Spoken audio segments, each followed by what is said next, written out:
By any means necessary. By any means necessary. Pop back when we pop back. Pop back when we pop back. Pop back when we pop back. Pop back when we pop. All right. Happy Wednesday. It is September 5th, 2018, and you are listening live to By Any Means Necessary, coming to you from WODU Studios, brought to you by 360 Arts and Productions. Today on my show, I have the lovely, the beautiful, the multi-talented Renaissance woman that is Shayla Morrow. Hey, girl. Hey. How you doing? I am great. How are you doing? I'm good. Later on the show, I had Victoria. I don't want to say her last name wrong. Cartagena. I love Victoria Cartagena is coming on today. I said Shayla's already here. We got the promoter extraordinaire, Bamn, the promoter from 757 coming on the show. And today is all about refreshing, revitalizing, and finding your purpose and walking in that purpose and saying yes to yourself. So thank you so much for coming on. Thank you for having me. I'm so excited. We did have a week off last week. It was the first week of school. So welcome back, Monarchs. Hopefully you guys are settled in. You guys know where all your classes are. You guys like your professors. If you missed my tip that I gave you guys for all new students, get some rain boots. Okay, ODU does flood and it will flood, and you just get some rain boots because the rain gutters just don't work here. And they will ticket you. That's the other tip. They will ticket you, so watch where you park. Hey, guys, thanks so much for tuning in. So, Shayla. Yes, ma'am. I had to bring Shayla on the show because I met her at the Sisters in Soiree event. Shout out to Tahara Sarone. She will be on here next week for the 1-year anniversary show for By Any Means Necessary.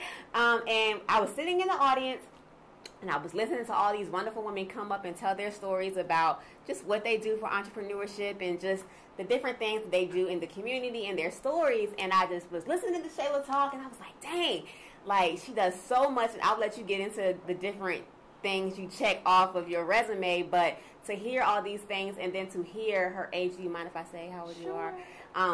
Y'all, she's 23 years old. She is 23 years old, and there's no limit. And I didn't know the upbringing story about how it wasn't like you, because somebody would hear the things you're doing now, and they would be like, "Oh, well, you're silver spoon fed," and you know, it was easy. And of course, if you have everything given to you as a child, you're going to be set up for adulthood to be easy. But it wasn't like that.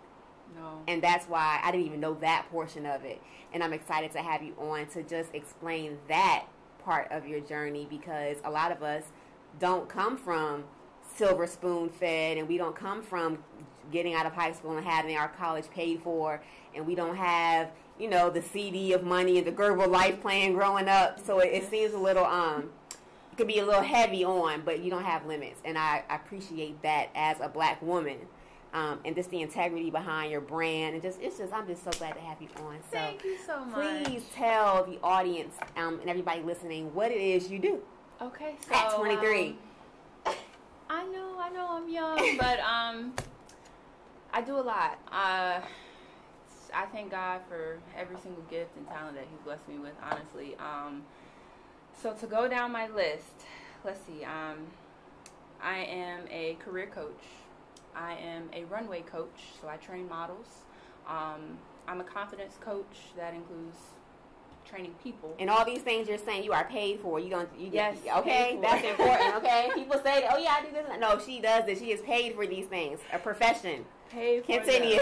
So, career coach, runway coach, confidence coach, fashion show, production extraordinaire, event coordination specialist, choreographer. So all these things seem like, you know, motivational and the beauty industry. But then also we have, and self-improvement. Yes. But then also we have the right brain covered, and now we have the left brain over here. What's that side do? Shea Collection. It is my virgin hair extension line, so I have this as well. I do a lot of speaking and I'm all about uplifting That's and right. just mentoring. Right. I'm a dance coach. I'm a cheer coach. And you're in IT as well, right? Yes. I'm an IT professional. I work for the government full time. And this is your 9 to 5. So your 9 to 5 is IT, and then you're working for you. Those punching those hours is everything else you said. Yes. So how did you get into the whole choreography and the modeling and the confidence coach? How did that come about? Well, it came from my lack of confidence. You? Yes. I got picked on in school. Everybody watching who picked on her in school. Hey, Trey. So I got picked on in school, and I'm tall. I'm 5'8.5", 5'9", and I had buck teeth. Thank God for braces. And there are some people who just really hated me. Probably still do, but you know.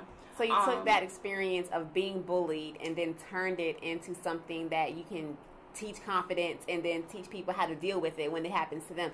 So is this something that you do for children, or is it all ages? I do it for all ages. I got into modeling. There was a casting call that was going on. I was tired of being really tall, and I wanted to wear heels. I wanted to have an excuse. Being tall for no reason. For no reason. I wanted to have an excuse to wear heels and want to wear them. Right. So I got into modeling. While I was in my first show, I got chosen to get trained to be a runway coach. In your first show? Yes. Wow. First show. So I became a runway coach, and then I started producing my shows. Now, while all of this was going on, since I was 13. What made you want to do your own shows? Was something about the experience when you were modeling made you want to take that over? How did that happen, that transition from model to producer?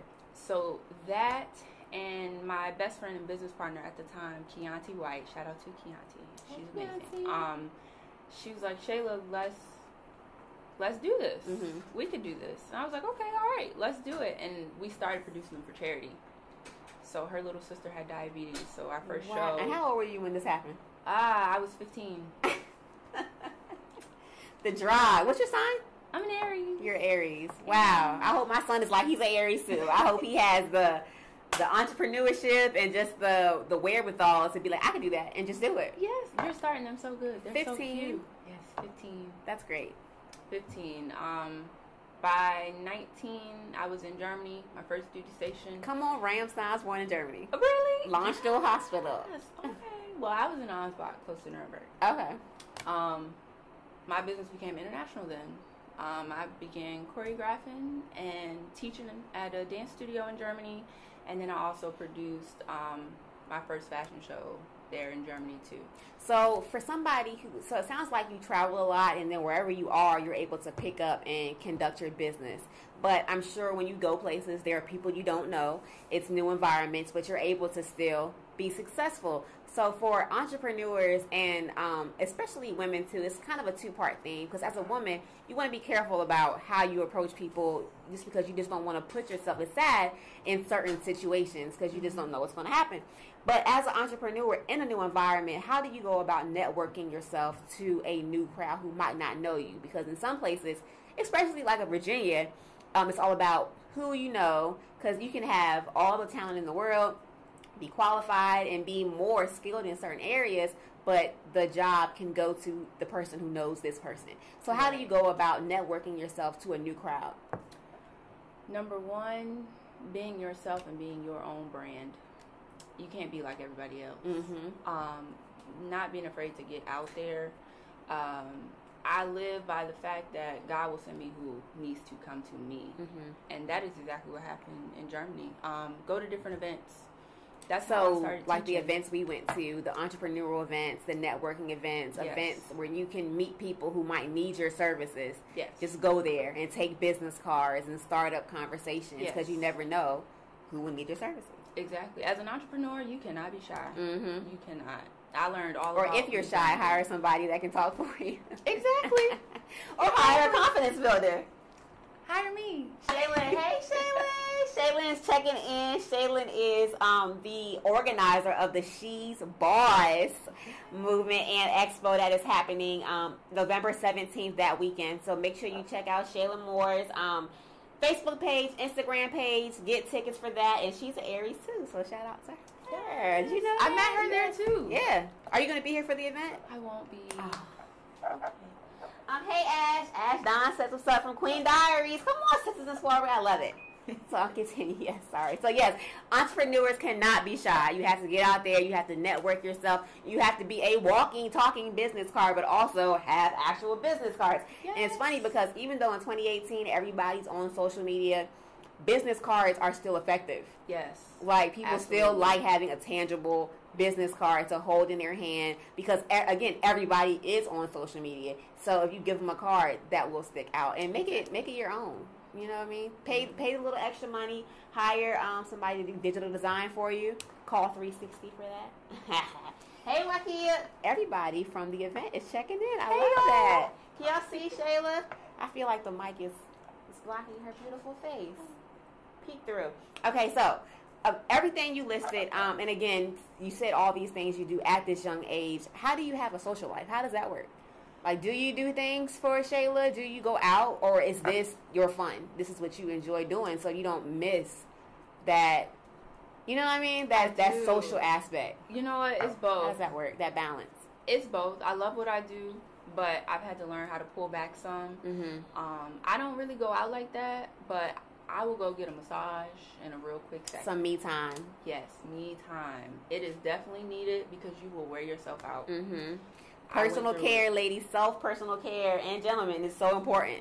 Yes. It's so important. And we all love, like, in your business, whether it be IT, because you're helping people in IT as well, because they don't have the skills, so you're there to help them. And then confidence and everything you're doing is, they're all pouring out industries. You're emptying yourself, so it's important to be surrounded by people who can pour into you. Yes. But also do things for yourself to recharge yourself, because we can keep going, go, and then we don't realize that we're empty and burnt out until it's too late. Exactly. It's easy to be that strong person, Mm-hmm. but when you get to those moments where you're burnt out, it's right. like, okay, how do you deal? I need somebody to pour into me now. Right. What am I gonna do? Right. So when Prayer. those moments happen, okay, that's what you do. Prayer and getting massages. Prayer, massages, resting. Yeah. I have, certain people I can call on. My big sister, I will blow Ebony. her phone up. Yes. Shout out to Ebony. Shout out Ebony. to Ebony. I see you checking in on IG and Facebook today. We appreciate all the love and support and the actual follows and the likes. People will say they watching, but they don't be liking for real, girl. Hey, Ebony. Yes. Yes. But also just learning how to just sit back sometimes, because with me, I will take on so much and I'll overwhelm myself to the point where I'll get paralyzed. But you know what's so funny about that? People, like, they'll hear those comments, and for people who aren't, I want to say, for lack of a better phrase, busybodies, and those who thrive off of staying busy, people will hear that and think that it's kind of like a self-sabotage thing, but it honestly is. We can thrive off of doing a whole lot. Yeah. But it's just we have to make ourselves sit down and find the balance and ask for help, because we're not people who automatically think that we need that. Yes. And we're good not getting it. But then it's like, dang, I ain't eat nothing all day. Exactly. Many of those days. And that's so important. It hurts sometimes to have to let certain things go. Like with my career coaching stuff, I was like, okay, this is final. I got a lot going on, both personal wise and business wise. Right. So let me put a halt on this. Right. To the point where I had to turn my business phone off for like.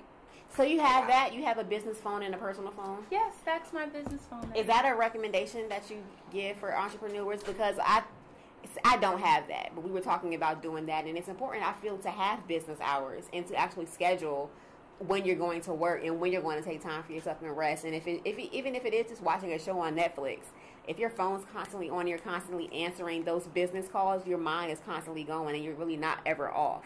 So that's a good tool to have, I think, a business phone. Only for business. Yes. People say like, oh, why get a whole phone when you can just get a business line? But it helps. It helps. Trust me, it helps. If you conduct all your business there, even organization, having my whole aesthetic for my Instagram, stuff like that on my business phone, I can just focus on that when I want to focus on business. So your business phone is where your business Instagram is, and then your personal is for the other account? Yes, I can access both there. Yeah, but for the most part, it's separate. It's separate. You said that you were taking a step back from certain things. Do you do that quarterly, or is that something that indefinitely you'll say, like, okay, I'm going to chill for that for a while and come back to it when I feel I'm ready? Or do you give yourself for 2 months, for 3 months, I'm going to chill, and then I'm going to pick it back up next quarter? Well, this is my first time really giving myself a break. Okay. It is killing me. It's killing me. But this time, because I am in transition a bit, I'm going to give it a break until I'm ready to come back. Okay. When you were here, and something that I also love, the part of your speech, people oftentimes, they talk about Virginia and how Virginia is crabs in a barrel, and people, it's not a lot to do here, and there's not a lot of opportunities. But you're somebody who left Virginia and came back because you saw the potential that is here. Talk about that a little bit for me, and just what is your experience with Virginia itself, and how can somebody who might be discouraged about the climate just get re-energized and resurged to try it again? Yeah, so I went to high school here, graduated Hampton. Oh, I was a crabber. So you cheered for Hampton. I did. So you cheer. It's serious. Hampton and Phoebus got some serious cheerleaders. I went to Minchville, girl. I don't know what they did. I'm sorry. It's fine. I don't care about cheerleaders. I was on dance line. I ain't care. Well, there you go. Yes. Well, I graduated from Hampton. I went straight to the military. So when I went straight to the military, I went straight overseas. What branch? Army. Are you still in? No, You're done. Retired at 23. I don't believe her. I need to see your birth certificate. You cannot be retired from the military, working for Langley, doing all this stuff in 23. I need to go. I know. It's called. Thanks for your God. service. Thank you. But you did what? 6 years? No, I did 4.5, and I got out on a medical discharge. Okay. Yep. So I left. I moved to Maryland. As soon as I got out the Army, I moved to Northern Virginia, and I was working on Quantico. And it was a push of God, just like, you need to go be with your family. So, and your family is here? Yeah. My sister and my mom is in Hampton and Williamsburg. So here. Yeah. So okay. As soon as I decided that, job offers started knocking on my door. And it was really a thing going through my head, like, there is stuff. Yeah, it's stuff in here. Hampton. It's so much. When I came back, I appreciated it so much more. Yeah. Northern Virginia is expensive for no reason. It's expensive, and it's cold, and it's like destitute. It's not as, because it's thing you can like go to downtown Hampton and Phoebus and see what should be there, but if you go to like Blacksburg, you'll be like, oh, there's nothing here. Exactly. Exactly. And I was in Woodbridge area, so it was all traffic. Right. Yeah. Nothing really, just stuff.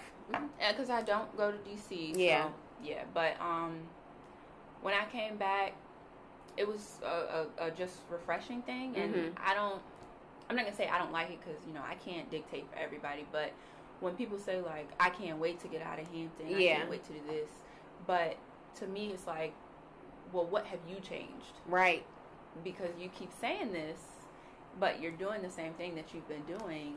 And if you keep doing the same thing, expecting the same results, that is the definition of insanity.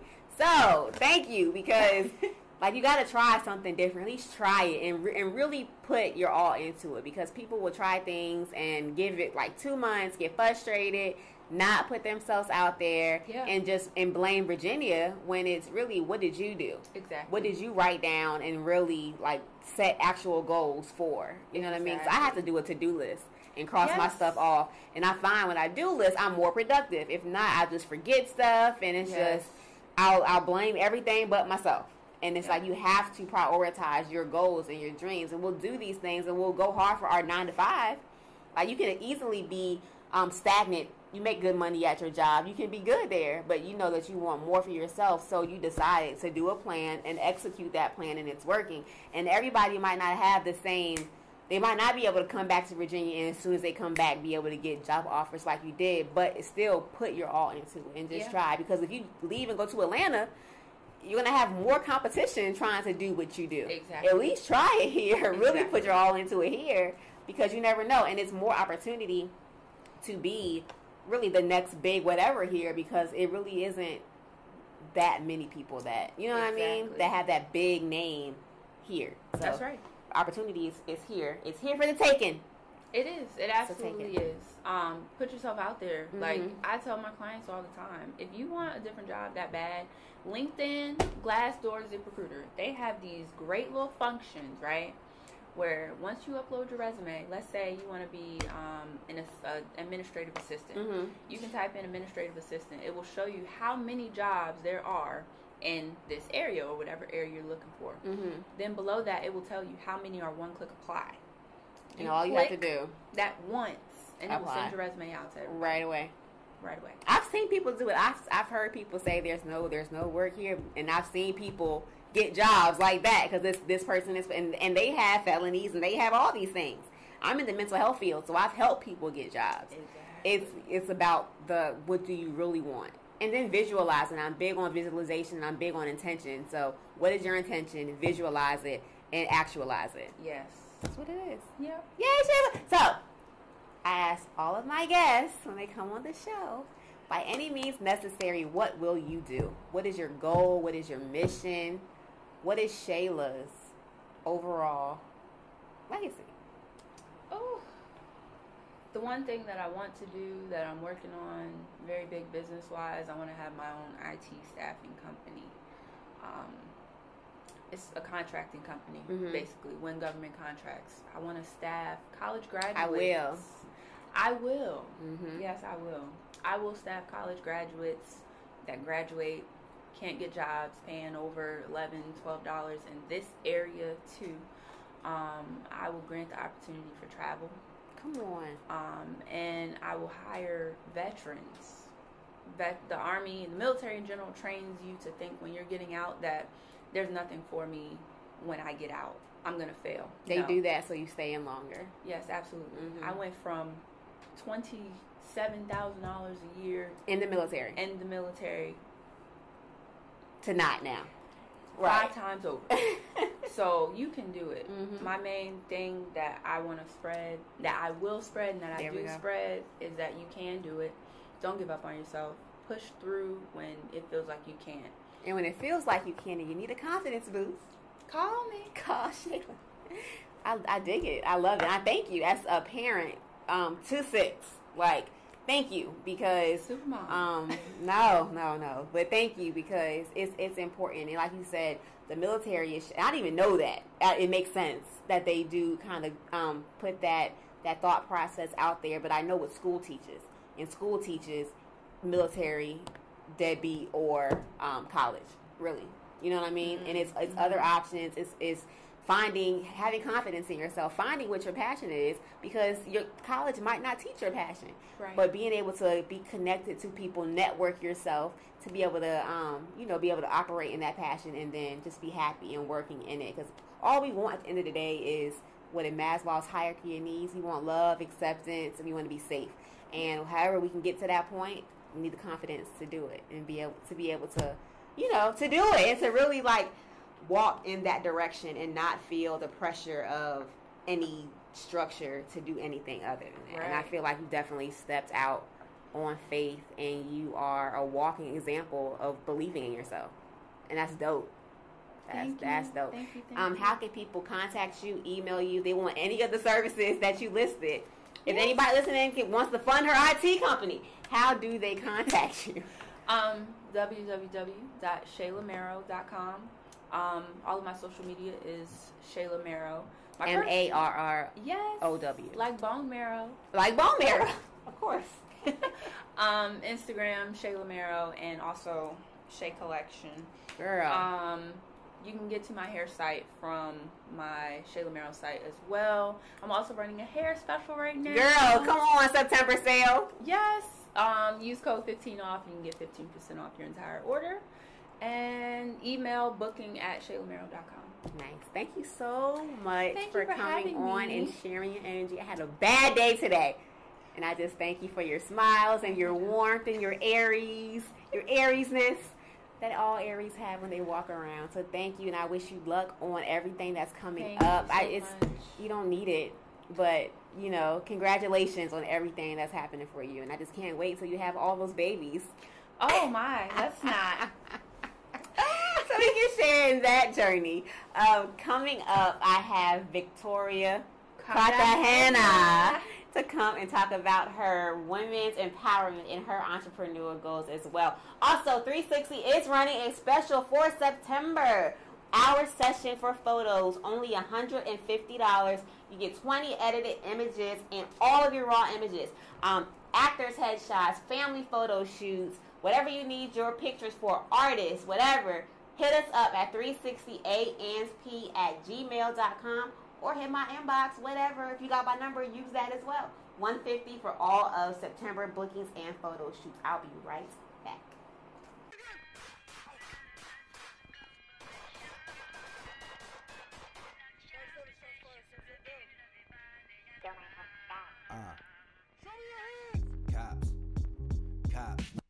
Cops wanna kill me though. Fox News don't feel me though. A black man ducking reprimand when he leave the door. Keep it cool, bro. Hands out the window. Why they so scared of me? I think they got the wrong info. Cause niggas won't send it. Smallpox blankets, Thanksgiving, or lynching. The logic is missing. Ain't shoot up the school cause we ain't get attention. Ain't shoot up the church cause our feelings was hurt. I missed it. I think it's a mission to put a stain on the black man and justify an ambition. Been the same shit, you know, colonizing Christians. But now they send drones, mercenaries stay home. We sing the same song, does the church really work, nigga? I mean, it just seems to get bigger. So I control the strokes on my picture, my canvas. It's my life, nigga, I manage, goddamn it. Wake up from your dreamland, remove all your reasons. If you can't see what they do, can't disagree what they do. I can't believe what they do, man, what they do. Wake up from your dreamland, remove all your reasons. If you can't see what they do, can't disagree what they do.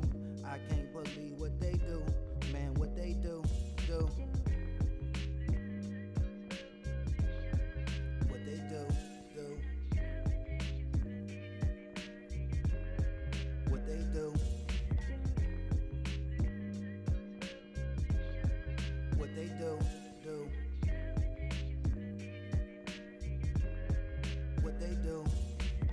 What they been doing is killing off the movement. Can't be no black messiah, not even in a movie. They put us in the fire with no opportunity within capitalism. How can it be unity? That's why we be moving things, ounces to the birds. The only people higher in is corner stores or curbs. The fiends itch like niacin, we flee Leviathan. Belly of the beast, trying to feast in the lion's den. How we gon' eat, man? This street shit tiring. Tried to go to school, but that lone shit pirating. Looking for some food for my mind, cause my teacher told me I'm another status, just a matter of time. Look at that, miss bitch, I'm not a misfit. I own my own shit, home whipping business. My chick is the shit, a queen for instance. We on that black shit, green tea and incense. Fuck keys to Benzes, got keys to buildings. We hide the blueprints, can't know what we doing. And yeah, I drew it, the world is my canvas. And I control the strokes, goddamn it.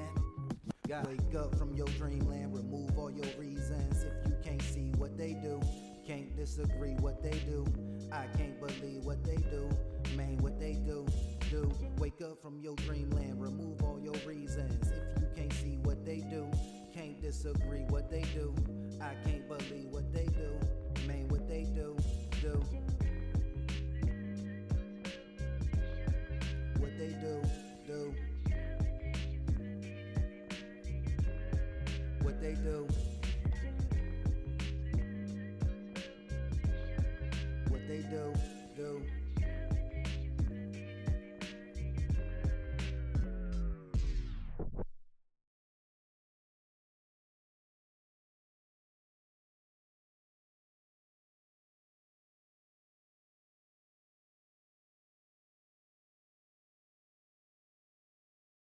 Hey, welcome back to By Any Means Necessary, coming to you live from WODU Studios, brought to you by 360 Arts and Productions. Remember, for all of your digital printing, videography, and photography needs, hit up 360 at 360amp@gmail.com. Also, be on the lookout for our brand new show that might, I'm not going to say all the, not going to tell you where it's going to be at, but check out our new show, Y'all Know What I Like to Eat, hosted by DJ DC of 103 Jams and special guests. It's coming really, really, really soon. Also, Food for the Rich. And check out the video we just dropped from Southside Yoko. It is on our Facebook page at 360 Arts and Production, and our YouTube page. Make sure you subscribe. I am joined by Victoria Cartagena. Hey, Victoria. Hey. And it just so happened to work out that I had two ladies today from the Sisters and Soiree event, and both of you guys stuck out from the event. Me and Victoria were on a panel together as well. Yes. For feminine energy. It was about confidence in the workplace. Mm-hmm. And I feel like we connected at that event, and that it wasn't an accident that we are also connected at this next event. So, Victoria, you are somebody who I feel who at a young age is making a big impact politically, educationally, structurally in the Hampton Roads area. So thank you. As a woman of color, I want to thank you for doing that and for being bold in your convictions, because whenever you speak about certain things, you have a certain yep, I'm a woman and I'm smart and we need rights and I'm brown and what you gonna say about it? Mm-hmm. And it's that very spiciness that comes behind it that I can respect. So what I want to talk to you about, for one, tell everybody listening what it is, everything that you do. Wow. So, full-time, I'm a director at HU. I'm a director for the Hispanic and Latino Initiative, where I basically Let's go Pirates, the real HU. In case y'all didn't know. The real HU. I advocate for Latino learners, ultimately, and That's really... your position at Hampton. Yes. So, and a director at what age, if you don't mind saying? I'm 26. Come on. Yes. All these people in their 20s running stuff. Yes. So, I was blessed. That was definitely God who set that up and really made it to where he wanted me to be in this position. Literally, I saw the job posting and I was talking to a friend. I was like, that is my job. When you saw that posting, how old were you and what point were you in your educational career? So I had just finished my master's, and I seen the job on Indeed. I didn't meet any of the requirements at all. And I was like, this is my job. And I applied, and I just kind of went into it with, the mindset of, this is my job. This is my position. This is what I need to do. So that's what I do full-time. The law of attraction at full work, yeah. Yes. So, and then I'm a photographer. I'm a speaker. I'm a writer. That's, the first time I've said I'm a writer publicly. You're a writer. I do intensive in-home as well, so I'm a mental health counselor. I'm working towards my license. Me too. Clinical social work, yes. That's a draining one. Yes. And then I also sit on the governor's board, so I work with the governor to kind of advocate for the Hispanic and Latino Initiative, and then I work with the Chamber of Commerce as well to do business development and membership. So something that is a theme that I'm noticing a lot with us entrepreneurial women is that it's a lot of check marks. It's a lot of boxes that is checked. How do you go about self-care, and how do you go about prioritizing your week, your day? Do you look at everything you have to do, and do you intentionally say on the 13th, I'm going to focus on this? How do you do that to not become burnt out? So I have a planner, pen and paper planner, and I stick by that hard and fast. And I'm really big on boundaries. And I'm huge. So you say no. I do say no. And I'm also huge on my time. So I have some, and I love all of y'all, but I have some people that they'll message me on Facebook, and it's they want an immediate response, and it's I'm not glued to my phone all the time. Right. And just because I'm posting something does not mean that I have to respond to you. I'm not ready to respond right now. So I'm really big on honoring when my mind tells me, okay, this is the time to do this. Right. This is the time to do this, and I've gotten better about not feeling bad about it. At the beginning, I was I want to please everybody. Don't be mad at me. I want to make everybody happy. Now it's just I care about it, but I'm not consumed by it. Right. And at the end of the day, it is what it is. Right. You're not about to drain me. Exactly. Exactly. Also about boundaries, something that I noticed that you said that stuck with me and that we struggle with as well is monetizing your worth correctly. Yes. So, girl, let me hear about that. Talk about that. So that's difficult, especially in the creative field.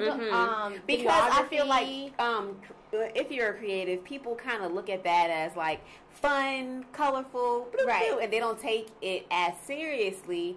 But creative culture is what everybody looks at, what everybody needs, what isn't going anywhere. So it needs to, and some people who are in the field respect it more. Yes. But consumers don't fully understand what goes into it. Yes. And how the mind of a creative works, period. So I've had discussions with individuals about my prices for photography, and that's just the example I'm going to use. I've charged for like blogging as well and stuff like that, but photography I do a lot of, so I've hit like roadblocks where people are like, I can't believe you're charging me this much, trying to bargain with me, trying to make me feel bad about my price. Like, I know people who shoot way better than you. Like, what? Like, no kind of like, cool. Like, just they like go in. all the things. And I was like, oh, well, tell me how you really feel. So, you can say no thank you. Like, so you don't want to shoot with me? Okay. So, my thing is this, and I use this example with all creatives that I like mentor or talk to or give advice to. You don't go to Food Lion and be like, hey, I really want this milk, but I can't pay $3.59 for it. Can I have it for $1.59? Right. No, you need the milk, and that's the milk's price, and you decide to buy the milk. Or go to Family Dollar and buy some milk that might be expired. Right. Or may give you salmonella or whatever happens to cow's milk. So, you cannot be attached to the comments or the thoughts or the advice or whatever feedback. And stop. You hear that? You cannot be attached to the comments or feedback. You cannot take advice about your business from somebody who does not have one or that is not in your business. Right. You just take it for what it is and keep it moving. Right. And that took me some time because when you, especially like when it comes to creativity, that's like all of you. You are like really putting your time into that. And when you, especially for me, like when I'm editing pictures, I'm taking my time. Right. I'm really like getting to know the person as I'm like even editing. And you're in there. It might be their image, but like you said, you're putting yourself into that because it's different from like with any other job for the most part. You're doing someone else's work. You know what I mean? You're putting yourself into it as far to an extent because you're the one doing the job, but it's somebody else's blueprint. Right. When you are the creative and you have the control and do everything like that, then that's when, like, it's more personal. You know what I mean? Right. So, I think it just comes down to understanding your worth, understanding that people cannot afford you. They can either or either not afford your services. It has nothing to do with your value. Don't tie your value to what it is that you're doing. And you determine a price and you determine whether or not you want to lower that price. And do not let people bargain with you. That's right. Like, don't do that. Exactly. Y'all, don't bargain with me. Stop bargaining with Victoria. Hi. How you doing, Josie? So, we talked about the creative aspects of it. You also are really big on women empowerment. Yes. How did that come about? Because people like us, we don't just wake up and be like, I want to help women. Yeah. It comes from something. So as much as you feel comfortable sharing, can you please let us know how that came about? So I think it was a whole bunch of things. I was raised by a single mom. I saw her work like 3 jobs to provide and make sure. Did you grow up here? No, we grew up in New York and Florida, so it was like split between the two. But she worked her butt off. Like, she ain't never like need from a guy, and so I had this already like in my mind. I also have been through a lot, like, just on my own, like, trauma. Right. Which I feel like the things that I was sexually abused, and I'm well enough now to say that out loud. And that takes from you as a woman. That takes a lot from you because you almost, like, disconnect from your body. And you don't know how long you're disconnected until you have that awakening. You're like, oh, dang, I haven't been connected to my body this whole time. So, and then in, like, middle school, I was, like, bullied. I was, like, othered. I didn't look like everybody else. I was a nerd. I like to study and read books. And I wasn't into, like, all the guys. And, like... Don't you wish, though, that... Because I feel like... Because I was the same way as far as disconnected. I wasn't the one to go out with all my friends. Like, I had friends that were popular, but I didn't care about all that stuff. You know what I mean? But there was nobody to say that was normal, if that makes sense. Right. So it made you feel othered. It made you feel like something was wrong with you. So for me, women empowerment came about just from my desire to create something that I didn't have. Right. And to help women understand that no matter what you've been through or what has happened, you are still fearfully and wonderfully made. You're perfect just the way you are. There's nothing that you have to do to become more perfect. Like, so that was my intent behind it. And I want to be really specific because this is a conversation I have with a lot of people when they, like, push back at me. And they're like, everybody's on that women empowerment kick. And I don't see no women getting empowered. And, like, all I see is a whole bunch of, like, cattiness. Like, people push back on me. And that's crazy. Really? Yes. And for good reason. Is this women? Sometimes, and sometimes it's not. But I think some women who have gotten into women empowerment events or circles and have got the burn from it, they have that taste in their mouth for good reason. Yeah. They've been hurt by it. Yeah. They've been hurt by people. And I think that goes back to intention of the women who were in the group. Because sometimes it can be a power thing and people want followers. You know what I mean? So I try to distinguish, like, motivation and empowerment. Because motivation and, like, I'm going to tell you an amazing story of the things that I've been through is one thing. And then empowerment says, here are the tools for you to go through this. And this is what you need to do to make it happen.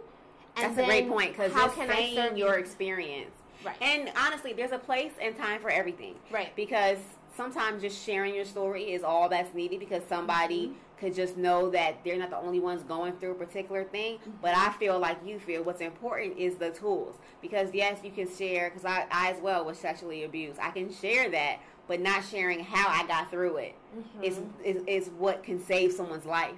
So the empowerment part of it is the educational part as well. Right. And putting people in positions to win and to thrive and to do amazing things. Win. Right. Like, I've had people reach out to me because of my position with HU, like, hey, how can I get connected with this conference? Hey, here's your point of contact. Like, I'm never going to, like, try to cut somebody's make it difficult. Yeah, like, point of connection off because you're threatened by what might come out of it. Go shine. Yeah. Like, do your thing. Yeah. Thank you for that. I'm connecting you, so don't, like, bomb it completely because the person's going to come back to me and be like... But see, that's the thing, too, because I've experienced that in my line of work. I am in a position to give people jobs, but I'm not the CEO of the company. So if I bring them on, they know it was me who brought them on. So I'm to the point now, and I just got there where I'm like, don't put my name down, or no, we're not hiring, or whatever, because it's people will, like, use your name and then either use it to slack off, you know what I mean, or just don't, excel in that area, and that reflects on you, right? Especially in your position, and people are looking at you because HU is a historically black college, you know what I mean. So you are the minority there. You are somebody that people will look at and watch. Right. So if your name's connected to anybody, they're going to remember that. Right. So that has to be a source of, I don't know if anxiety would be the word, but a source of, Yeah, just consciousness. And making sure that who I'm connecting is somebody I trust. And if, honestly, I'm very open and, like, transparent when I speak with people. So if I don't know them very well, I say it in the email. Right. Hey, this is an associate. Right.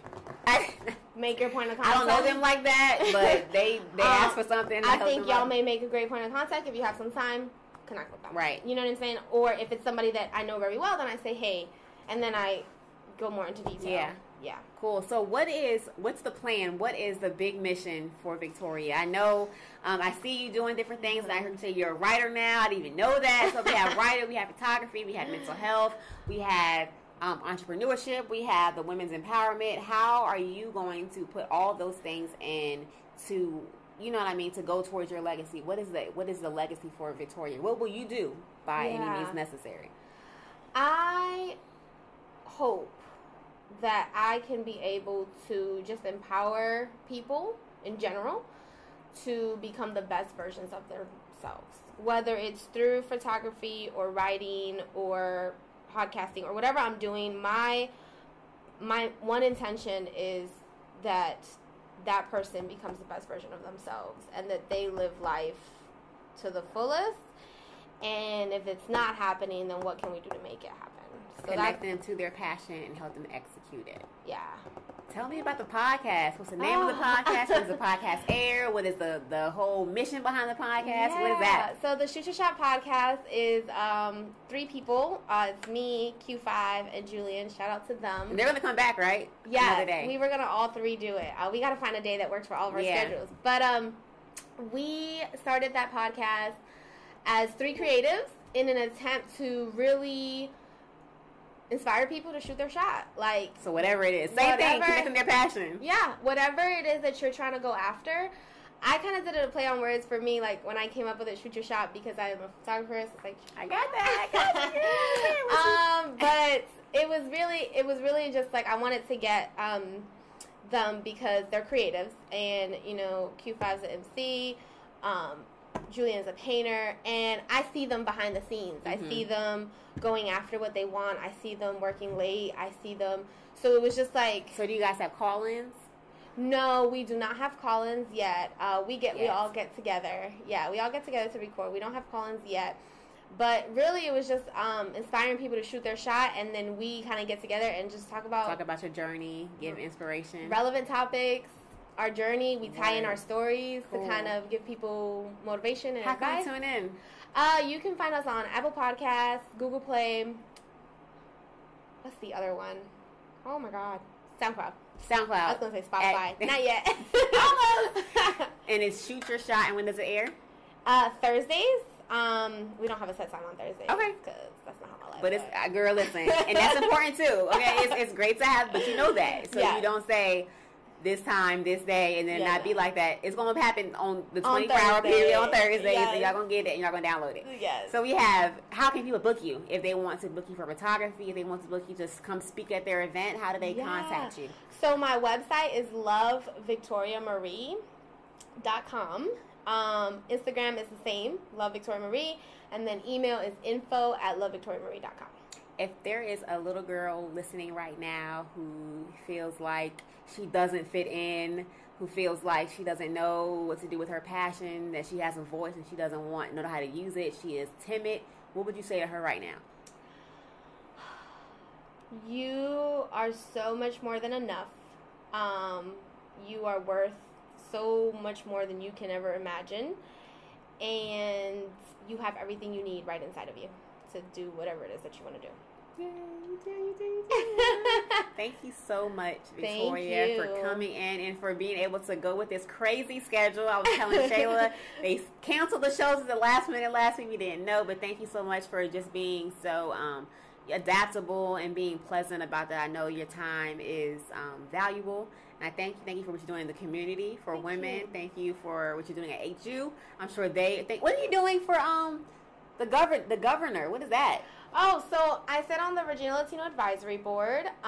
So I specifically sit on the health committee. So it's basically advising the governor. So we have a whole board member situation, and we each come up with pick different issues to advocate. And we give recommendations on, what for policies. The state. Yes, what policies need to be looked at. So the Cover Virginia, was that something that was done on that level? The what? The Cover Virginia policy that just passed, was that something that was done on that level? Because in the past, if you were an adult, and listen, this is important because I just found this out as well.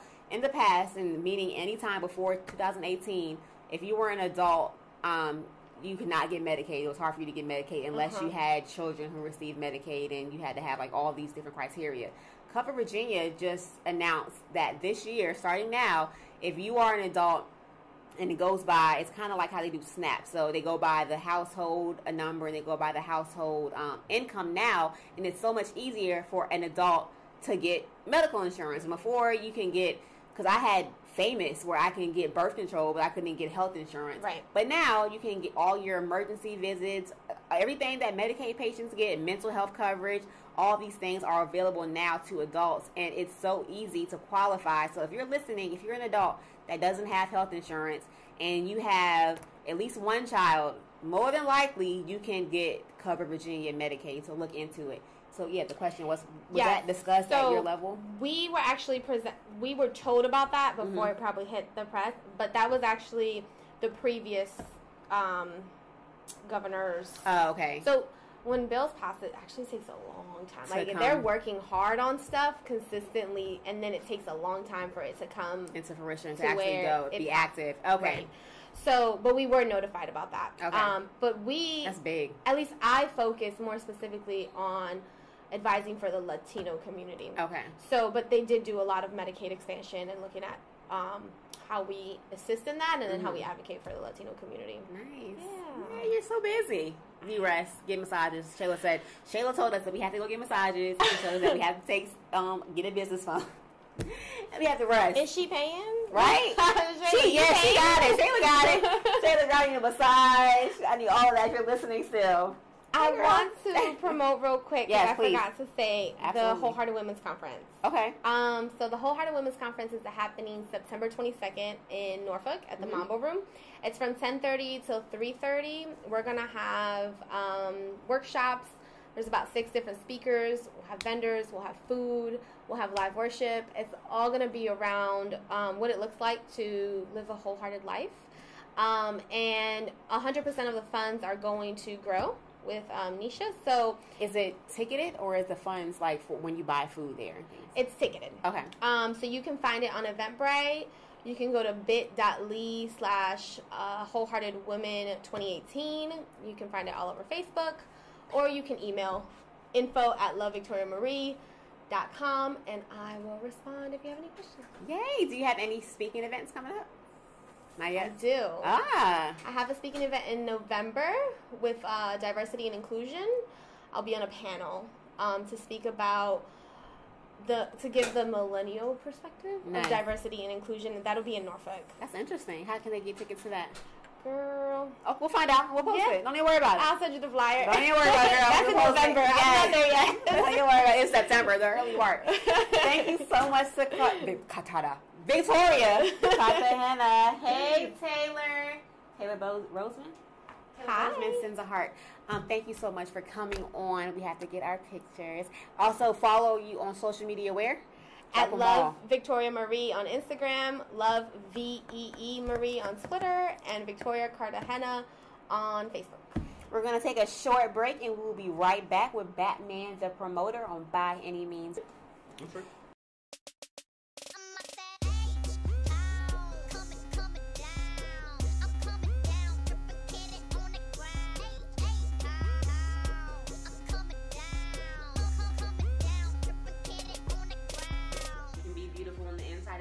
We all know the Queen Pledge talks about those very things. I am smart. I am kind. I am beautiful. I am important. I am a queen. Great job.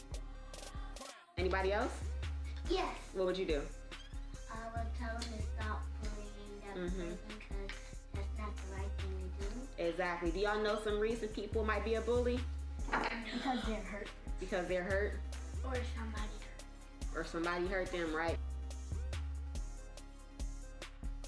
People are going to say things to you sometimes that are going to be mean, but you have to know for yourself that you're beautiful and not look for anybody else to say it first. And they compliment you, great. That's wonderful. But you have to know for yourself, if nobody else knows it, that you're beautiful, and you have to believe it because it's true.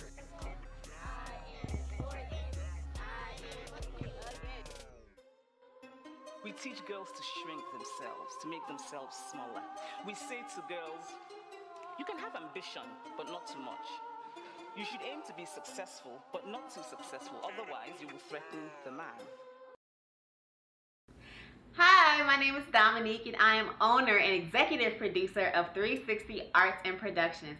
I am beautiful, optimistic, strong, and successful because I didn't take the conventional route to become a business owner. At 26 years old with 2 full-time jobs and 4 children, ages 1, 3, 5, and 7, I became a student of Old Dominion University. 5 years later, I obtained 2 degrees, 1 in psychology and 1 in film.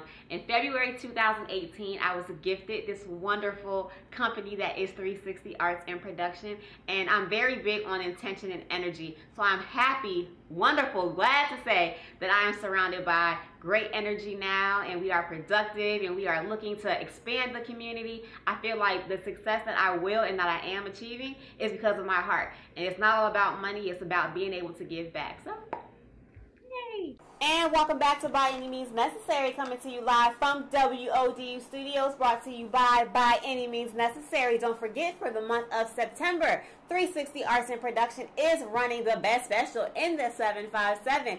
For $150 only, you will get 20 edited images and all your raw images for an hour shoot. Make sure you email 360ansp@gmail.com today, or just call me if you got my number, or inbox me. Either way, book your session and make sure that you have it this month to book the deal. I'm sitting here right now with the promoter extraordinaire for the 757. What up, Batman? What up, though? What up, though? How you doing? I am doing amazing. No complaints whatsoever. No complaints? Word. I had to bring you on because, listen, of all the movers and shakers and the promoters and somebody who knows what's going on in the music scene in Virginia, you are that person, and I feel like there is a new resurgence in Virginia as far as music, and people are coming out with music, and not just what's being classified as mumble rap. Right. There is there's real talent that's happening right now. Absolutely. And it's a fire, and I don't know how this happened, but I'm excited about it, and I feel like if anybody can talk to us about it, that person would be you. What's going on? What happened? So here's my perspective. I mean, I'm sure people have their perspective, but as you said, as somebody who I kind of made it part of my mission to make sure I was in tune with what's going on in the street. Here's my perspective. So, as you know, Virginia's always had talent. Right. It was never a lack of that. We always had that. And as a matter of fact, a lot of the bigger markets, New York, D.C., Miami, Atlanta, LA, they know. So, and maybe that conception, the perception out there that maybe they don't know, or they're not checking for us, whatever, they're absolutely checking. Right. I'm in touch with pretty much every major label, whether it be an A&R, somebody on the marketing side, somebody on the touring side, whatever. From a lot of the major labels, and just people in just some of these major groups. Right. And they all are very clear of what's going on in Virginia. Maybe not to the smallest, minute detail, but they understand that producers are here. Right. They understand that there are artists and groups that are super talented that are here. So I think what was missing before was more camaraderie. You know what I'm saying? And meaning amongst each other, artists. Yeah, I think promoters. It was because everybody says it's a crab in a barrel thing or whatever. Talk about that That's earlier. a small. It's a very small piece. Thank you. It's a very small piece, but it was never. I don't think it was ever enough or important enough to be said as much as it was. But we're gonna get to the crab and barrel thing real quick, just so we understand that. But it was more so we didn't have the platforms and enough infrastructure. Right. So if you look at our market versus Atlanta, Atlanta has artists and executives and labels that have buildings and studios, offices and studios in Atlanta. They also have, 10, 20, 30, whatever, 40 times over of artists and producers, who have plaques, who are, legitimately in the music industry, making all their money from music. Names we know. That, blew up and stayed where they were at. For better or for worse, we have people who are global, the Missies, the Timberlands, the Pharrells, so on and so forth, but they moved. Right. Now, all of them kept their roots here, just moved. Right. And if those are those are the people on our Mount Rushmore, and we don't have that many outside of them, and they're in Miami. And they're not here, right? Where do we go? Where do we go? Who do we call? And then the other part of it, like I said, was platforms. So I'm sure you've heard of it. There's a thing that was introduced to our area by Rod and Nate called Traptastic. You heard of Traptastic? Okay, you have? Yeah. So Traptastic is basically like a party with indie artist performances that is basically formatted as like a festival. Oh, okay. They do it at Shaka's. Okay. They've done it in Janae's and some other spots too, but Shaka's is where they've been doing it. So it's a showcase. Yes, but it's not presented as a showcase. It's presented as if it were a festival, meaning they have like 2 or 3 DJs. Type, and then it's like they slip in a performance. Oh, that's dope. You know what I'm saying? And then they did it so much now it was like you're as excited to see your friends as you are all of the DJs as you are the artists. Because now you've seen the artist a couple of times. Now it's not that stigma of indie artists. Ugh. Right. You know that person. When right. You it's like, like, you know what I'm saying? Whatever. Like, such and such has a buzz. Oh, they tore down last time. I wouldn't mind seeing them again. That was like, I'm looking forward to seeing them. How often is that? They were doing it like, I think at one point at like, when it was super duper crazy, I think it was doing it like maybe a couple of times a month or something like that. Okay. But I think they slowed down a little bit because those two guys also manage Young Crazy. Okay. Young Crazy comes out of Well, partially out of Traptastic. And so I always looked at Traptastic as kind of like an incubator. Right. Because you're getting all these people to, to party, like I said, and you're normalizing a lot of these indie artists to the crowd, and they're becoming their fans and stuff like that. He's a direct result of him being a part of that. As well as another platform would be, do you remember Work Release that was in downtown Norfolk? That's where I think a lot of this comes from. Okay. Between ODU, 37th and Zen, Work Release, and a few other spots. Yeah. People being able to do it right, people who were doing it right, who had the passion to kind of figure it out, and then the artists that had the temperament to want to do it and not the get microwave, Hollywood. the microwave thing. Just that had good music, but yeah. also we're not, like I said, super Hollywood. Like I walk in a Work Release and it'd be like you really seeing like your bro or your sis. Like, the love is real. Yeah, the love is real. And that is, I feel like that's a shift in society, period. And it has a lot to do with what's happening to our culture and to our community, that people just want that camaraderie and they want that love. And the whole crab in the barrel bucket, it could have been the generation right before us that might have been more prevalent in, because for now that being used as a reason was 100% right before us. That exactly. Now I'm not old, but I was around. Oh yeah, me too. I was an intern. You know what I'm saying? So yeah, I'm 31, so I definitely heard it more right after high school and when I was in my early 20s. And now seeing events like you guys have, the listening parties and stuff that Shea does and Work Release, people are bigging each other up more. You know what I mean? It's still people who have a hard time supporting, but there are people now who are more willing to show love and share that. And so, Hi, Sophia. I definitely want to address the crab in the barrel. Yeah, thing. please. Okay, so hopefully this is the last time I say it. You know what I'm saying? Because last time he said what he said. Okay, so crab in the barrel thing, right? And this actually goes for anywhere. We talking about Virginia because it's where we from. It's where we love. Crab in the barrel thing, right? So you got to understand with entertainment, but music specifically, you're talking about an industry where nobody asked any of us to take a part in it. Nobody said, "Hey, Batman, you're a good promoter. You should be in the music industry." Right. I got in by interning for Def Jam and Atlantic Records. So I started at the bottom, whatever. Nobody came and scouted me. Nobody scouted any of these artists back then or now. So you already talking about something that was you volunteered to be in, which means you volunteered for all the adversity and all of that, right? And you gotta know what's coming with it. So you got to know what's coming with it. Meaning, if this is what you really want to do and this is what you love, that means everybody, all of us, because I know I do, should be doing our homework, mad research, taking as many trips as we can, picking as many people's brains as we possibly can. But a lot of this work and a lot of that burden on if you get to the next level or not does not fall on other people supporting you. Right. Now, the thing with the word support, it's the amount of work you put in and follow up. I have an issue kind of sort of with the word support when you're talking about an indie artist. That's what they want, but again, why should we? Why should we? Yeah. Right? Support is a word, I think, and this is why I have an issue with it. Support is a word that you use for charity. You want to support a charity. You want to support somebody who is down on their luck. If you're talking about you want me to support your music, you need to earn me as a fan. Right. That's it. Right. To me, in my mind, there's no other way. So give somebody listening who's a indie artist who's just starting out. They might be good. We know somebody. We just shot his videos. Yoko, he's dope. What are 3 things that they should put on their list to check off to be able to be noticed more? Because they might have the talent, they might have the drive in the music, but they don't know what avenues to really use, so who to give their music to. What should they do? One, I would say, your brand / your team. I'm combining them because you kind of can't move forward unless, before anything, you have a clear understanding on who you are and what you're actually trying to do and accomplish. So by brand meaning who you are as an artist. My name is Batman, right? Right. And so my brand would be Dark Knight. Well, that's what I created out of my brand. My brand is how I want to be perceived by the general public. So if I'm Batman, that means I need to do things to associate stuff with my brand. So I came up with, I'm going to call myself Batman. Right. Dark Knight is why I call my company Dark Knight. Right, exactly. So even if you come across Dark Knight first, somehow you're going to get to Batman. And if you hear me, I'm going to tell you, okay, yeah, you Dark come with us, Dark Knight Entertainment, so you correlate the two. Right. So if your name of your group is the Stop Sign Click, then that means your promo material should be outlines of stop signs. Right. Your sticker should be stop signs. Right. Your promo material should be somebody in front of a stop sign. Right. Giving, it needs to all make sense. It needs to all fit in the theme of who you are, your branding. If you're a more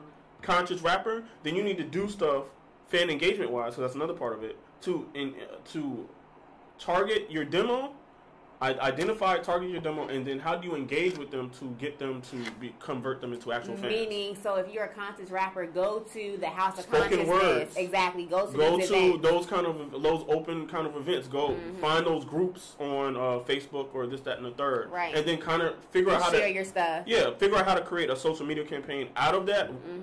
This is what I can do social media wise to tap into that demo. These are the events I can create that I know they will come to. Right. And it doesn't necessarily mean that it needs to be a you event.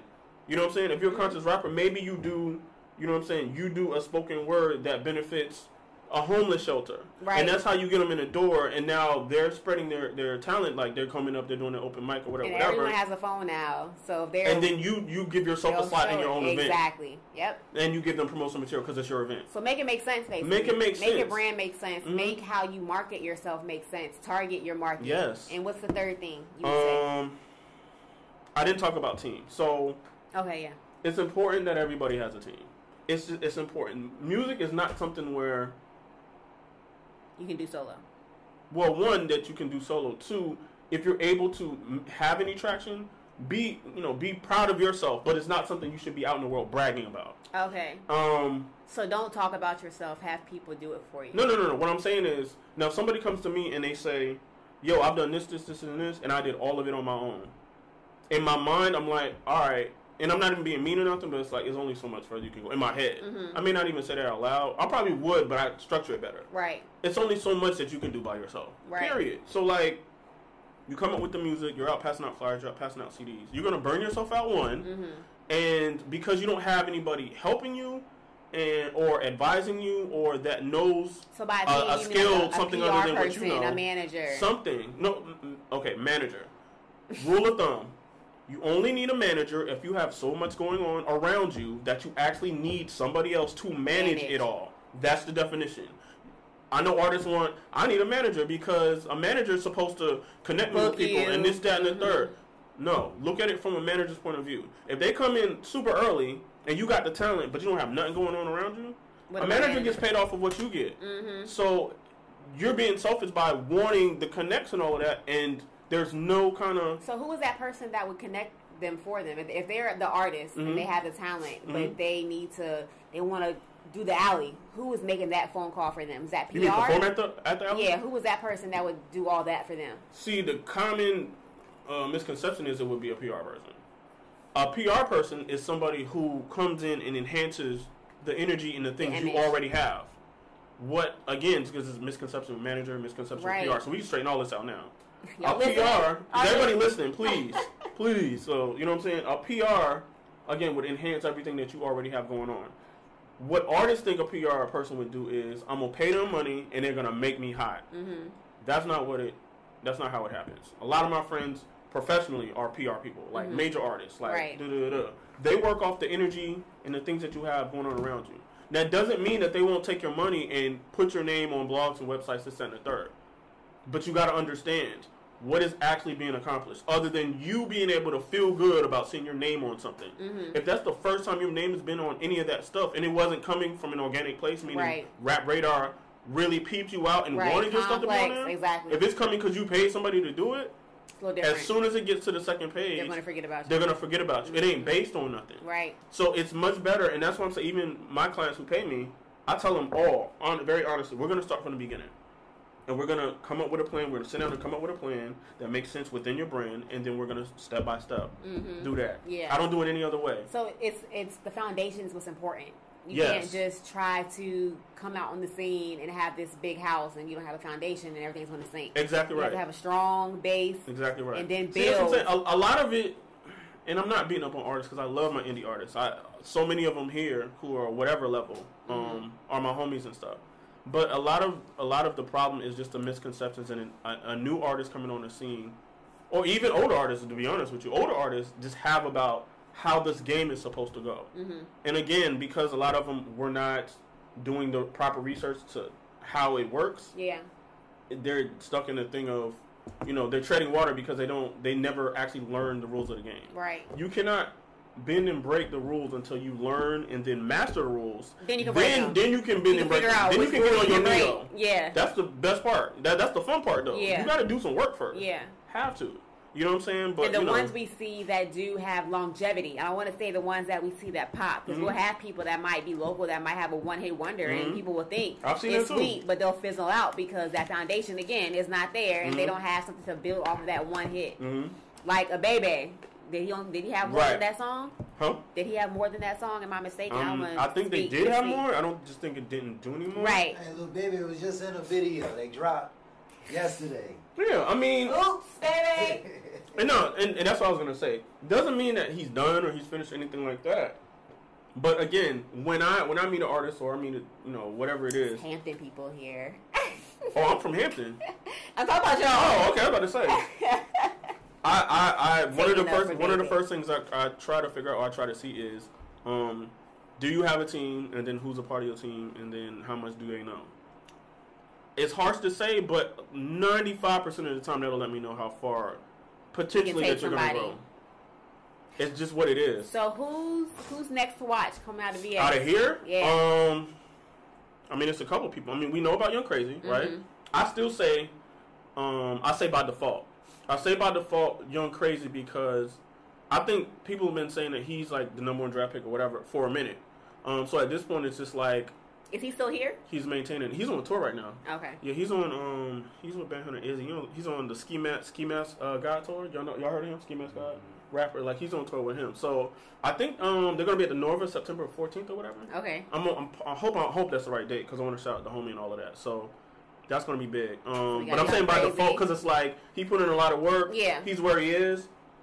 I'm still waiting to see what happens next. Right. But because he put in so much work, again, strong foundation and stuff. He don't necessarily, not to say that he is cruising, but whatever's happening with whatever, he good. He's strong enough, and his foundation's strong enough that he's kind of just floating at the top. Yeah. That's what I'm saying by default. Right. So I don't mean he's aggressively number one. He's just cruising. Whose name is being brought up more than Crazy? It's just on a everyday basis. You know what I'm saying? I'm still saying Sonny and Gabe. You heard of them, Sonny and Gabe? Those are my homies. Like the whole Rebel League clip. Yeah. Sonny and Gabe are coming with something this fall. I mean, but I'm saying that as a fan. Yeah. But I also know that those guys what's up. Yeah. They're super talented. Gabe is a dope producer, but he DJs. Sonny is an incredible songwriter. I mean, Gabe is a songwriter too. And then, they're connected to Snoop's campus somewhere. I don't even know if I'm supposed to say that, but... what's going on with Bobby Blaze? I just seen Bobby Blaze at EDL Fest. He looks good. You know what I'm saying? He's out and everything. He's chilling out. I believe he's working on music. I definitely asked him what was going on. He said he was just kind of getting his stuff together. He's about to hop back out here. He's from outside the water too. So, I've been pulling for Bobby. I think we need like a mixtape of all these people, like the local people. A lot of people hit me up asking, saying they got this and they doing that, but I never see it being promoted. Come on, Batman. What? Get it popping. Do a 757 mixtape. I wouldn't do it. Okay, I'm gonna tell you. Okay, so I've had that idea, and it's not that I can't do it. One, I'm super busy. Two, I do want to do it though. So I'm not saying I'm super busy, so I'm not gonna do it. I'm saying I would love to do it. It'd have to be done different though. It couldn't just be like a regular mixtape. You would do it. Yeah. Yeah. So however it should be done, do it. Yeah, it has to everybody who ain't heard of these artists, because I ain't gonna lie, like I definitely. Oh, yeah, absolutely. It have to be visual. Heck yeah. It couldn't be where we just get CDs duplicated. That's not gonna really do anything. Yeah. It have to be visual. It could happen. I just have to come together with a few people who also have time to do it and figure out the logistics of how it would happen. But I know everybody that should probably be on it. You got people that shoot music videos right here. So you get it popping. You know what I'm saying? We can figure this out. For sure. You know what I'm saying? We can definitely figure it out. Yeah, because that's dope. And then to do it visually, that I've never seen a visual mixtape done before. It has to happen. And then for it to be from local 757, everybody would show love. That was the idea with the Road to SOBs thing we was talking about. I was going to shoot them on stage, me and another cameraman shooting them while they performing, and actually just plugging in the music. Yeah, the live video. Exactly. You get the experience. Music, see them perform. You know what I'm saying? And you get to see everybody. Because that would be love. See, and you actually bring up a really good point. Context is a lot of what's missing. Yeah. So context and content is missing, right? Context and content. But that fits into the buzzword, which would be narrative. narrative is a big part of what's really missing in artist development right now. As a matter of fact, artist development is missing. Yeah. But that would take... That's real, too. No, it's super real. It's so real that, there are A&Rs at labels, but artist development departments where all they do is develop the talent that they're signing does not exist. You can tell, too. So... An A&R job, in the R&B world, you can tell that it's missing. It's rough. It's really rough on both sides. Basically, what they're more or less doing A&Rs is they're doing their best to vet artists that are already popular and just make sure that it works in a real life, thing. So if they got all the numbers and everything, that's on what social media, happened with Queen Naja. That's exactly what happened to her. She has an actual following apparently on IG, YouTube and IG. Yeah, and stuff, so they took that and they just branded her, but it's clear she doesn't have an image consultant and she doesn't have this team. That's what I'm saying. Because she got looking crazy, but her music is on the radio because she already had that following. It was ready made. Right. So even we speak about how the artists sometimes are microwavable and they're lazy, but it seems like the executives are in that same. So let me break that down. So one, we just talked about artist development. That department doesn't exist. So like I said, A&Rs are basically talent scouting. What they're looking for is everybody listening, paying attention, looking. Y'all see me? Okay. What labels are looking for is not what a lot of y'all are thinking. So they're not looking specifically for talent. Talent is part of it. So I know they about to say, "Oh, word, yeah, I knew," because everybody mumble rapping. That's not what I'm saying. What I'm saying is talent from a label perspective. Because there's so many people trying to get in music, has to almost be assumed at this point, right? So what they're actually looking for is talent. Okay, that box is checked. Social media, impactfulness, or impressions. Are you able to garner an online buzz? And they say that. I've heard that in an actual seminar before. That's real. Professional content, and a clear brand or vision, like we were talking about before. If they got to ask you a bunch of questions about, your branding and who are you, what are you about. Something's wrong already. It's all that is your resume, all of that is your training. So just like you finish college, you finish a 4-year college and you go to get a job interview, what training do you already have? Right. What's your portfolio look like? It's the same thing with the artist. It's basically the same thing. With a portfolio, with a resume. They're looking for a ready-made thing. Recommendations, all that. A ready-made thing. Almost... Because all indie artists are basically their own record labels. Exactly. Whether they're looking at it like that or not, it's exactly what you are. You're your own record label. So what they're looking for is proof of concept, meaning, hey, he's talented. Let me go through the checklist, right? He's got talent. Cool. He's got a lot of followers across social media platforms. He's already selling merch. He's already selling tickets to shows. He's already traveling a little bit. He's already getting spins a little bit on radio. Right. He's getting some club spins. And I'm able to see this and I can verify it through tabulation, this, that, and the third. Tangible proof. He's basically making around such and such amount a year. So I bet if we sign him and give him an advance, we're going to put our machine behind it and we're going to upstream them and then everything going to pop off. Yeah. If they can't make that argument in their head, like on some lawyer shit in their head, it's a risk. Right. An A&R position is a fly job, but it's a job like anything else. Meaning in December, they can be fired like anybody else. So every time an A&R signs an artist and they cut that check for an advance. Andre Harrell was fired. Right. They're taking a risk with their job if they're not sure about what it actually is. You know what I'm saying? And so it ain't really a lot of, I'm going to get signed off of talent. It ain't. That's not really happening no more. Yeah. It's talent has to almost be assumed. Like you got to have a certain level of talent or you're not going to be here that long anyway. Yeah. Talent has to be there. And the numbers. The numbers got to be there. Make it make sense. In every area. Make it make sense. So somebody who is listening and they feel like I got all of that and I want Batman to represent me, to promote me. How do they contact you? What is that process like? I mean, they can call my phone for real. I mean, you gonna give me your number out on the radio? I don't care. Drop it. I know that sounds crazy, but like everybody has my number.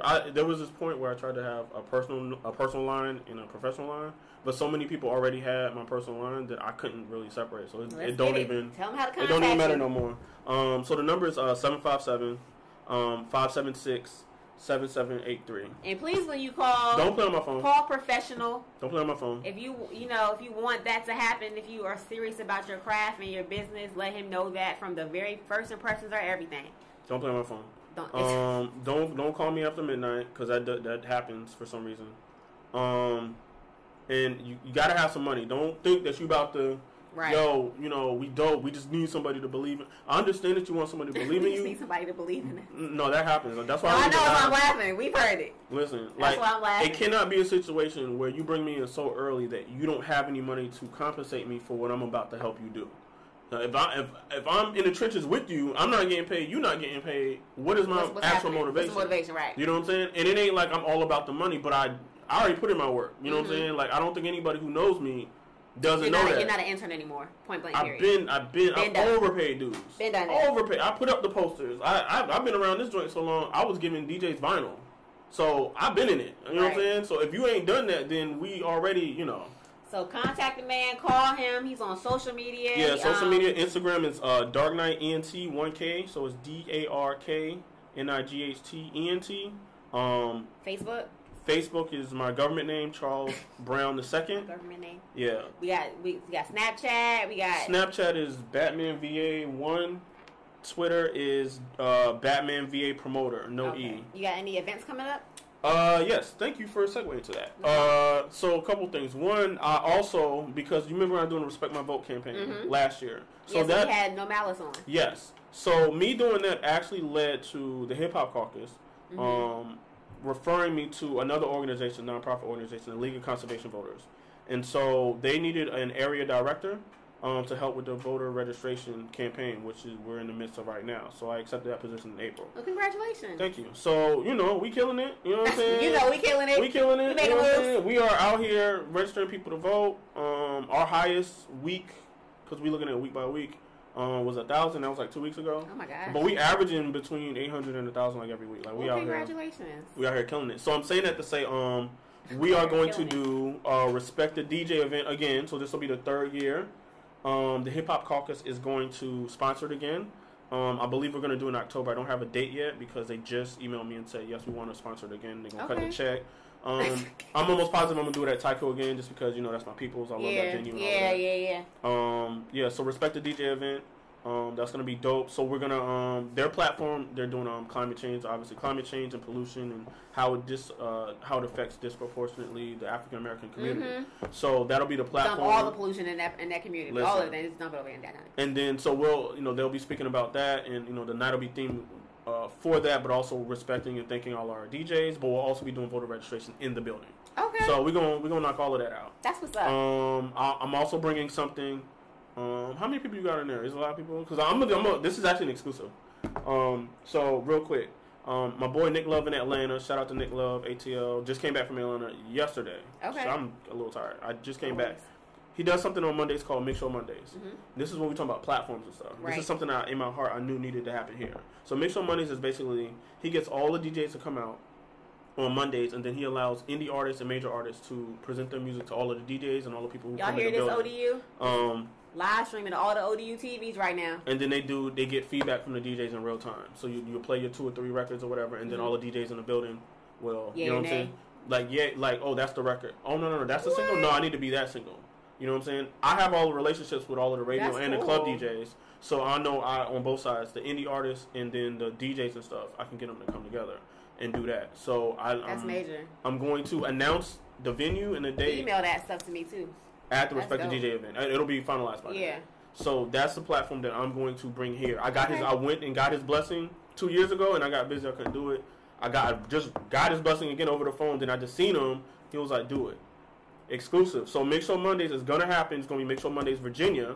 Exclusive. Only you the first person I told out loud outside of my team. Let's go. This is the other exclusive part. I just got off the phone day before yesterday and had a conversation with my guy up in New York that works for the Gloria Carter Foundation, which is Jay-Z's mother. He also does some work for Rock Nation. Duce wants to sponsor it. What? Let's go. So if they come down here, you know where to bring them. Oh no, I got to go to New York first. They want me to come to Rock Nation offices first, and then that's gonna be done. Dope. So Duce will be provided. So every DJ that comes on Monday, we know Mondays is when Duce will be provided. Duce will be provided. You don't have to pay for your liquor, DJs. We appreciate y'all. You know what I'm saying? Come out and drink on us, on Duce, on me. And you know that thing about artists saying, I can't never fund a DJ, they'll never support. Yeah. I'm fixing that right now. Come out. I'm fixing it right now. Monday is a night where most DJs are not booked. We fixing that right now. Again, if you need the visual aspect of it, I need y'all. Already know. We are here because that's dope. Yeah. You feel me? Absolutely. Batman, thank you. Real quick. Mm-hmm. So that right, I always gotta shout out my brother, No Malice. Always. Oh yeah, absolutely. He got some stuff cooking that he gotta come back too, man. He gonna come back. Yeah, he got some stuff cooking that I can't even talk about, but I'm just gonna tell you now. It's lit. Let the Dead Bury the Dead is still out. It was too lit. You saw the phone. Yeah. His last album from last year is still out. We're gonna shoot another visual. I can't tell you what it is, but it's a lot of people's favorites. We're gonna do that. He's got some stuff that I can't even talk about, or whatever. But later, just please make sure y'all stay tuned. No Malice. Please stay tuned. Don't worry about it. That's crazy. So No Malice won. High Def Roger, the producer, super producer, I should say. I managed High Def Roger. He did Let It Go for A$AP Ferg. He did Take It or Leave It for Ray Shrimmer, so he got a platinum plat. He did No Way for JIDK. He did No Dope on Sundays with Lex Luger on Sahai the Princess album. That's little bro. He used to intern for me, and he was my assistant. That's Dark Knight alumni. I managed High Def Roger. When do you sleep? Tonight around between 2 and 3. You know what I'm saying? Gracious. And then he has his own roster called Def Core, right? And so he's got his own artist roster. That's why I went to Atlanta with Roger and him and his team or whatever. So I need to mention them. Laws. Did you get my email? Mm-hmm. You got Lean? Mm-hmm. You like it? Because I really wanted you to get it. We was mad we couldn't come. We had some event that night. You was at 103, I think. Yeah. Oh yeah. We had something to do that night, but you heard the single though, right? Yeah. That's why I was so excited for everybody. That wasn't like a listening we want y'all to hear the album. Yeah. We played some stuff on the album, but it was really so y'all could hear the single. Yeah. It was and they hadn't met none of y'all, so I was like, but you like the single? Yeah. I can see it popping. Good job. Good job. We like it. We are almost out of time. Before we go, I definitely want to thank Bamn for coming through. Baby, sit down real quick. I want to hear what you got to say about Cap and Nike. Shout out to Nike. Shout out to Cap. Shout out to Nike. Yes. Shout out to Cap. Shout out to Nessa, his girlfriend who's been holding him down, radio personality. Nessa. Yeah. Shout out to all of that. It's some controversy going on. People are burning Nikes. People are claiming Nike checks off of their clothes. Remember we talked about demo? What we got to say about that is so what? So what? We don't care about that. That demo is young African Americans and young, hip, cool, white, and other races. Like, that's their demo. The young, really the young and the hip who are athletic. Nike? Because I didn't even know until the other night when Nick was talking about different campaigns. Is he black? No, white guy. But somebody had to sign Michael Jordan, so they've always had the vision. Think about, they gave LeBron. It was somebody else too, though. LeBron got $1 billion lifetime deal. Tiger Woods. So he gave him the final say on all of that. So do y'all think that Nike is going to take a hit financially for this? Not historically. No. Historically, they'll be fine. They're going to come out on top. They'll be fine. On top of everything. Because the way social media works, if they had social media back when Muhammad Ali was boxing, Muhammad Ali would have been a legend and recognized what he was doing. Way faster. Don't the NFL, don't they wear Nike clothes? Yeah, they just re-upped the contract for 10 years. But that was before the announcement came out. And look, the Cap commercial coming out this weekend. I posted it. I seen it. I'm not supposed I posted it. Yeah, I seen the commercial and posted it. Because I was wondering about that. I was wondering about all the sporting, companies that wear Nike. So what are they going to do? But my thing is, where is America's priorities? One of the good things I heard one of the best things I heard this morning was from, yesterday morning was from Nick Wright. They always try to bring in this comparison. Well, why don't you go die for our country? Like, that is like I can't compare to that. You know what I'm saying? And I'm not a soldier. You know what I'm saying? You can't put me into that box. Colin Kaepernick is a football player. Right. But Colin Kaepernick never came out and said, I know, I'm saying just besides that point. That one just point, besides that point. They always throw that out there as being the thing to be said. Yeah. That, they died for this country. Right? How can I be held in that regard? I'm not a soldier. I am a regular civilian. Slaves died for this country too. Do y'all respect them? You know what I'm saying? People die for this country all the time. Yeah, that's what it is. But then where's the rest of the priorities at? We see that this Catholic Church, and we know it. We knew it. That they've been raping kids for forever since the beginning of that. Expanding strong. And the outrage. It's not people talking about the Catholic Church. Exactly. People are talking about burning Nikes. Yes. Over an issue that they know really isn't an issue. I saw this man burn his feet. You saw that picture? His feet burnt. I seen it. Again, the biggest thing is demo. Like, from a business standpoint, Nike sat down when they wanted to do it or whatever and figured out about how much money are we potentially losing by doing this deal versus who is our demo and how much money are we going to keep or make. Their demo is basically athletic people and really the young, whatever race you are. Yeah. And so the people who are burning the Nikes and all that, it's not enough for them to not have done it. They did that math already. And then there has to be some type of trade-off. I'm not a brand person. I don't care about buying brands. But when I tell you I want some Nikes now, I got a pair of Air Forces. Yeah. I got decent qualities. I want some Nike. I want Nike jumpsuit. I want Nike book bag. I'm going to support. And that was the thing. Like, you know, the military's not getting Nike contracts. Right. You know what I'm saying? But the youth, these youth football teams, basketball teams, all these people that's looking at this like that's what's up. That's effective. And the majority of sports that people pay attention to in America is black. We watching football. I really want to say it. It's true. Basketball. Everybody watching golf again since Tiger done got better. Yep. Serena back on the tennis court. Shout out to Serena. Yes. You know what I'm saying? It's a black girl golfing. I saw her today. I didn't know she black and Asian. They want us to, to entertain them, to play sports in front of them, almost on some, Coliseum Rome stuff, but they don't want us to have a voice. At all. You know what I'm saying? But we do, and it's prevalent, and we about to see that Nike. I hope the stock rises. But look, it's going to. It's 100% going to. It's still exploitation of our community at the same time. So I'm not supporting. Right, but this is like the best case scenario. Yeah, it's the best. It ain't ever going to be perfect, but you're 100% right. You're 100% right. I buy LeBrons for LeBron, but I know Phil Knight getting that check. Oh, you know for sure. I appreciate the boldness and the move, how slick it was. Like it was cool, and it definitely was a charge to the culture. Shout out to Nike, to Cap, to LeBron, to Serena.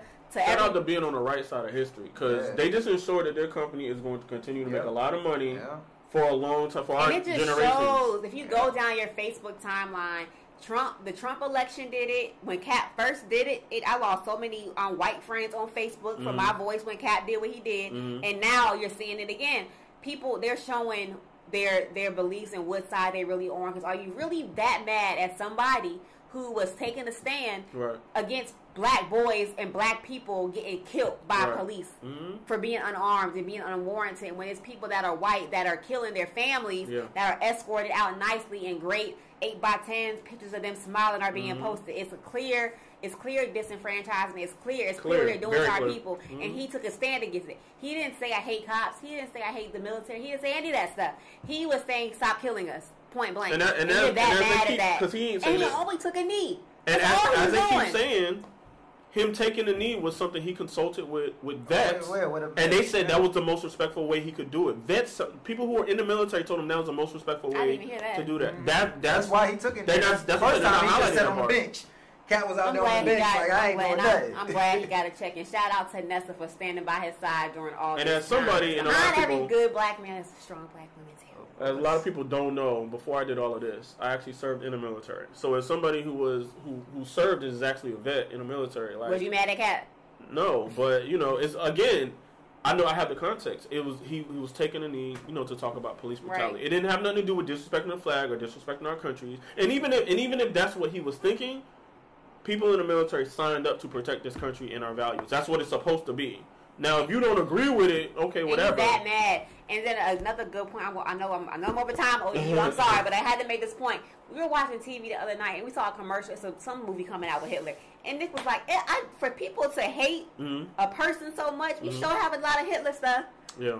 Like, you know what I'm saying? Like, y'all focus on what you want to promote and focus on what you want to hate. And they show how they hate it. I think they're trying to humanize it. I don't think they're trying to big him up. I think they're trying to humanize Hitler and show all his flaws and all of that, so we can get him the fuck out of it. You know what I'm saying? Trump has brought the Nazis back out. So, no, for real. There's a lot of neo-Nazis going on. There's politicians running. So, this is the last Hail Mary. This is my last one. I'm not going to say nothing else. This is the last Hail Mary. So, really, a lot of this is coming from older white, male, female, whatever, right? This is the last Hail Mary because it's hard for you to be racist if, you were raised on hip-hop, rap, R&B. Your favorite basketball player is Michael Jordan.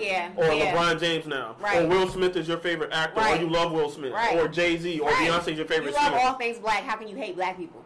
Yeah. This is their last Hail Mary. Because their kids are loving it. Are loving it. And bringing them home. It's very hard to do that. So they're like, oh, we don't like what's going on with that. We got to do this. And we done had a president. You know what I'm saying? It's all of that stuff. So you're right. They scared. They're scared. They going extinct. But we all die, and things move forward and get better. It's going to take longer than it should have, but it's going to be an even playing field. And they're scared to death that an even playing field would mean for those who want to stay in power. Because an even playing field isn't really even playing field because we're this shit. And right. we're just it's not even if it's even. It's not even, and they know that. It'll never be even because we're not going to mass kill people. We're not going to mass exactly. kill people. But they're scared of they're scared because they would think karma. Yeah. Could that happen? They know. Yeah, could it happen? So let us do it before they can do it to us. Yeah.